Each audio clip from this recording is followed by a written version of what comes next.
আসসালামু আলাইকুম, সকলকে স্বাগত জানাচ্ছি। আমি আহসান উদ্দিন নোমান। আপনারা অনেকে জানতে চেয়েছেন মার্কেট প্লেসের বাইরে কাজ করতে হলে কিভাবে করবেন, কোন কোন বিষয়গুলোর উপর বেশি দক্ষ হলে আপনারা মার্কেট প্লেসের বাহিরে বায়ারদের সাথে খুব ভালোভাবে কাজ করতে পারেন। এই বিষয় নিয়ে বিস্তারিত আলোচনা করব। ভিডিওটি শেষ পর্যন্ত দেখার অনুরোধ করছি। আর যারা এখন পর্যন্ত আমাদের চ্যানেলটিতে সাবস্ক্রাইব করেননি, অবশ্যই সাবস্ক্রাইব করবেন। অন্যান্য ভিডিওগুলো আছে সেগুলো দেখে আসতে পারেন। পাশে থাকে বেল আইকনটিতে ক্লিক করতে পারেন, যাতে করে নতুন ভিডিও দেওয়ার সাথে সাথে আপনারা দেখতে পারেন, নোটিফিকেশন পেয়ে যাবেন আশা করি ইনশাল্লাহ। আচ্ছা, মার্কেট প্লেসের বাইরে আপনি কেন কাজ করবেন, এটা একটা সর্বপ্রথম প্রশ্ন। মার্কেট প্লেসের ভিতরেই বা কেন কাজ করবেন, আর মার্কেট প্লেসের বাইরে বা কেন কাজ করবেন? মার্কেট প্লেসের ভিতরে কাজ করার বিষয় নিয়ে একটু কথা বলি আগে, তাহলে আপনি বুঝতে পারবেন মার্কেট প্লেসের বাহিরটা কেমন।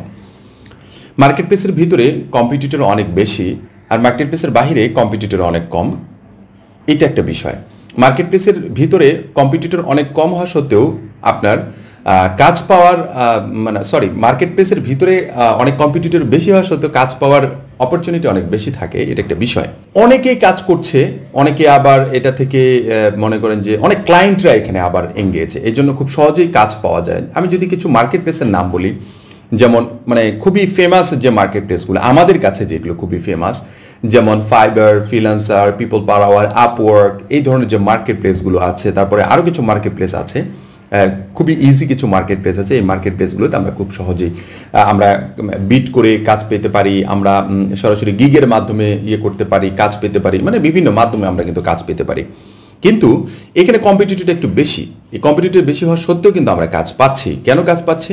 যে এখানে ক্লায়েন্টের সংখ্যা খুব বেশি। ঠিক আছে, আমাদের কাছে মনে হয় ক্লায়েন্টের সংখ্যা খুব বেশি, এই জন্য কিন্তু ক্লায়েন্ট আদৌ বেশি কি কম সেটা বুঝতে পারবেন ভিডিওটি শেষ পর্যন্ত দেখলে। এখন আজকে যদি মার্কেট প্লেসের ভিতরে আপনি যদি খেয়াল করে দেখেন, মোটামুটি 10 লক্ষ ফ্রিল্যান্সার কাজ করছে, এভারেজে দেখবেন যে ওখানে 2 লক্ষ ক্লায়েন্ট আছে। কিন্তু মার্কেট প্লেসের বাইরে আপনি কিন্তু ফ্রিল্যান্সার খুব কম খুঁজে পাবেন, কিন্তু ওখানে ক্লায়েন্টের সংখ্যা অনেক বেশি। আপনি সবাইকে ক্লায়েন্ট বানাতে পারবেন, এটা একটা বিষয়। যেমন আপনার যদি একটা ওয়েবসাইট থাকে, আপনার যদি ভালো সোশ্যাল মিডিয়া পারফরমেন্স যদি খুব ভালো থাকে, আপনার যদি ইউটিউবের ভালো একটি কন্টেন্ট থাকে, যে কন্টেন্টের মাধ্যমে আপনি ক্লায়েন্টকে এঙ্গেজ করতে পারছেন, এই ধরনের টপিকগুলো যদি আপনার থাকে, তাহলে আপনি খুব সহজে ক্লায়েন্ট পাবেন। আচ্ছা, মার্কেট প্লেসের ভিতরে কাজ করার একটি যোগ্যতার প্রয়োজন আছে, আর মার্কেট প্লেসের বাইরে কাজ করার একটি যোগ্যতার প্রয়োজন আছে। মার্কেট প্লেসের ভিতরে যদি আপনি কাজ করতে চান, আপনাকে অবশ্যই ইংরেজি তো জানতেই হবে। খুব বেশি যে জানতে হবে, একেবারে আহামরি যে জানতে হবে তা কিন্তু না, কিন্তু আপনি কোনো রকম কনভারসেশন মেনটেন করতে পারেন, বাইরের জব বোঝেন এবং তাকে ডেলিভারি দিতে পারেন, দ্যাটস এনাফ। কিন্তু মার্কেট প্লেসের বাইরে গেলে আপনাকে যে কাজটুকু করতে হবে, আপনাকে অবশ্যই ইংরেজিতে একেবারে যথেষ্ট এক্সপার্ট একটা পার্সন হতে হবে। কেন এটা, যে আপনি কেন এত বেশি এক্সপার্ট হতে হবে? এটা হওয়ার পেছনে মূল কারণটি হচ্ছে, আপনি যখন মার্কেট প্লেসের বাহিরে আপনি কাজ করবেন, সরাসরি ওয়েবসাইটে অথবা কোনো সোশ্যাল মিডিয়ার মাধ্যমে আপনি যখন কাজ করবেন, ঠিক আছে, তখন বাইরের সাথে সরাসরি আপনার কথা বলার সম্ভাবনা 98%। আপনাকে কথা বলতেই হবে। আপনি যখন একজন ক্লায়েন্টের সাথে, একজন ব্রিটিশের সাথে কথা বলবেন, একজন ক্যানাডিয়ানের সাথে কথা বলবেন, একজন আমেরিকানের সাথে যখন কথা বলবেন, একজন অস্ট্রেলিয়ার সাথে যখন কথা বলবেন, তখন কিন্তু তাদের সাথে ধাঁচ মিলিয়ে কিন্তু আপনাকে কথা বলতে হবে। আপনি যদি কথা বলতে গিয়ে আও করেন, তাহলে কিন্তু তারা বিষয়টা খুব একটা ভালোভাবে নেবে না, এবং কি খুব আপনার পজিটিভ একটা সাইন মেনটেন করবে না, এখানে নেগেটিভ সাইনটা বেশি মেনটেন করবে। এই জন্য ইংলিশ কমিউনিকেশনটা একেবারে স্পিকিং কমিউনিকেশন যেটাকে বলা হয়, কথা বলার যে কমিউনিকেশন, এটাকে খুব হাই স্ট্যান্ডার্ড কোয়ালিটির হতে হবে। ঠিক আছে, যখন আপনি হাই স্ট্যান্ডার্ড কোয়ালিটি ম্যানেজ করতে পারবেন, মেনটেন করতে পারবেন, তখন আপনার কাছে না মার্কেট প্লেসগুলো এরকম হাতের চুটকি মনে হবে, যে আরে এতদিন আমি কি করেছি, বিষয়টা অনেকটা এরকম কাজ করে। যে এখানে $20, $100, $20 আমাকে মার্কেট প্লেসকে আমাকে দিতে হচ্ছে, ফি দিতে হচ্ছে, ক্লায়েন্টের একটা ফি কাটতেছে, কিন্তু এখানে এসে তো আমার 5 গুণ বেশি আমি পাচ্ছি, বাজেট পেয়ে কিন্তু আপনি কাজ করতে পারছেন, 5 গুণ 10 গুণ বেশি আপনি বাজেটে কাজ করতে পারছেন। এরকম আমার অভিজ্ঞতা থেকে আমি বলছি এটা। দ্বিতীয় নাম্বার যে বিষয়টি, সেটা হচ্ছে মার্কেট প্লেসের বাইরে কাজ করতে হলে আপনাকে যে কাজটুকু করতে হবে, সোশ্যাল মিডিয়াতে আপনার প্রচুর পরিমাণে এঙ্গেজ থাকতে হবে।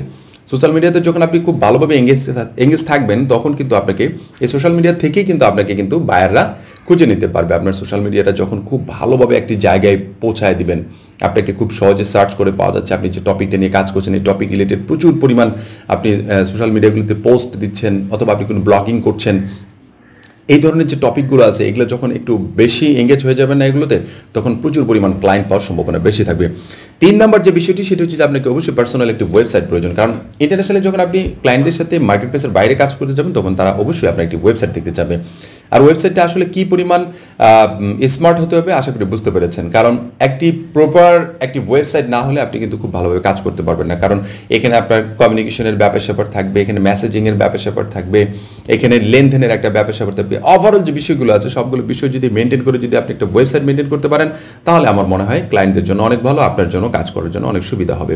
আরেকটি বিষয় হচ্ছে যে সর্বশেষ এবং 4 নম্বর যে বিষয়টি সেটা হচ্ছে যে গুগল সার্চিং সম্পর্কে আপনার খুব ভালো ধারণা থাকতে হবে। আপনি একজন ক্লায়েন্টের তথ্য কিভাবে বের করতে হবে, ক্লায়েন্টের মানে সোশ্যাল মিডিয়াগুলো কিভাবে বের করতে হবে, ক্লায়েন্টের ওয়েবসাইট কিভাবে বের করতে হবে, ক্লায়েন্টের লোকেশন কিভাবে বের করতে হবে, এটসেট্রা এটসেট্রা, এই বিষয়গুলো সম্পর্কে আপনাকে একটা ইউজ ধারণা থাকতে হবে। আপনাকে মনে টোকা দিলে যেন আপনি ওভারঅল বের করে দিতে পারেন এরকম একটি বিষয়।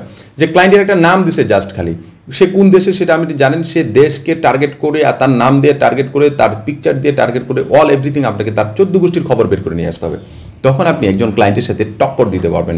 কিরকম টক্কর দিতে পারবেন? কিছু কিছু ক্লায়েন্ট আছে খুব বজ্জাত প্রকৃতির, কিছু ক্লায়েন্ট আছে যে ক্লায়েন্টগুলো আপনাকে হিউজ একটা অ্যামাউন্টের কাজ করে নিয়ে বলে যে আমি তোমাকে টাকা দেবো না, তখন তুমি কি করতে পারবো করো। তখন আপনাকে এই বিষয়গুলো খুবই কাজে দিবে। বিশেষ করে গুগল সার্চিংয়ের যে আপনার যে আপনি যে এক্সপার্ট, এটা আপনার কাজে দিবে, প্রচুর কাজে দিবে। আপনি তার তথ্য নিতে পারবেন, সে কোন কোম্পানিতে জব করছে, তার প্রোডাক্টগুলো কোথায় লঞ্চ করাচ্ছে, কিভাবে কি করছে না করছে, এভরিথিং আপনি যখন বের করে নিয়ে আসতে পারবেন তখন ওই ক্লায়েন্ট সম্পর্কে আপনার একটা ভালো ধারণা চলে আসবে এবং ক্লায়েন্টের এগেনিস্টে আপনি অ্যাকশন নিতে পারবেন। সেটা প্রশাসনিক অ্যাকশন থেকে শুরু করে আপনি ব্যক্তিগত অ্যাকশন সব ওভারঅল আপনি বিষয়গুলো নিতে পারবেন। তখন আপনাকে ক্লায়েন্ট কোনোভাবে ঠকাতে পারবে না। আমার একটি নেদারল্যান্ডের একটি ক্লায়েন্ট আমাকে ঠকানোর খুব ভালো চেষ্টা করেছিল, 2 বছর ঘুরিয়েছে, লাস্টে এমন থ্রেট দিয়েছি মানে ক্লায়েন্ট 24 ঘন্টার ভিতরে টাকা পাঠাতে বাধ্য হয়েছিল। 24 ঘন্টার ভিতরে টাকা পাঠাতে, একেবারে সিরিয়াস হাতে পায়ে ধরে টাকা পাঠাতে বাধ্য হয়েছিল।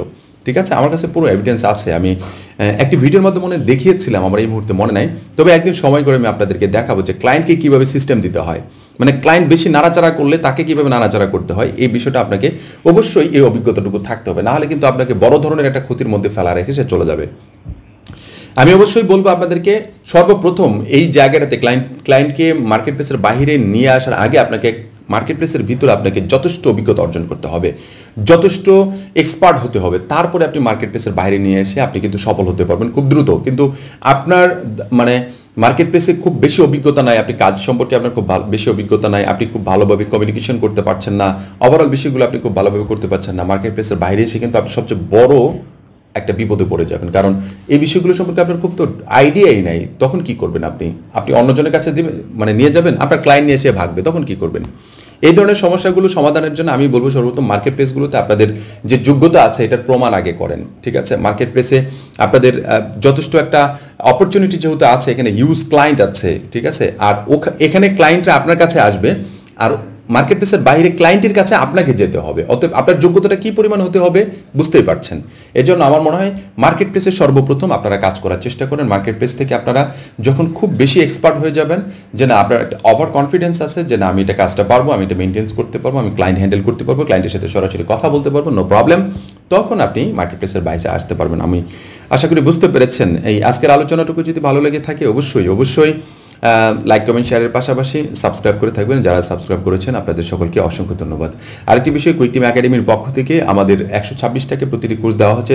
আপনারা যারা এখন পর্যন্ত এনরোল করতে পারেননি অবশ্যই ডিসক্রিপশনে দেওয়া লিঙ্ক থেকে আপনারা গিয়ে সরাসরি এনরোল করতে পারেন। পাশাপাশি আমাদের কুইক টিম একাডেমির পক্ষ থেকে আমি নিজে মেন্টর হয়ে আপওয়ার্কের উপর 100-এর বেশি টিউটোরিয়াল নিয়ে একটি স্মার্ট গাইডলাইন নিয়ে আপনাদের সামনে একটি টিউটোরিয়াল প্যাকেজ নিয়ে আসছি। আশা করি সেটিতেও জয়েন করতে পারেন এবং A to Z আপনি শিখতে পারবেন, একেবারে first to last, basic to advance Upwork সম্পর্কে। আশা করি ইনশাল্লাহ আমাদের এই টিউটোরিয়ালগুলো দেখলে আমার মনে হয় অন্য কোথাও আপনাকে আর লঞ্চ করতে হবে না, আপনি খুব সহজে এখান থেকে অনেক ভালো কিছু করতে পারবেন ইনশাল্লাহ। পরবর্তী টিউটোরিয়াল দেখার আমন্ত্রণ জানাচ্ছি। সবাই ভালো থাকবেন, সুস্থ থাকবেন। ধন্যবাদ সবাইকে। আসসালামু আলাইকুম ওয়া রাহমাতুল্লাহি ওয়া বারাকাতুহু।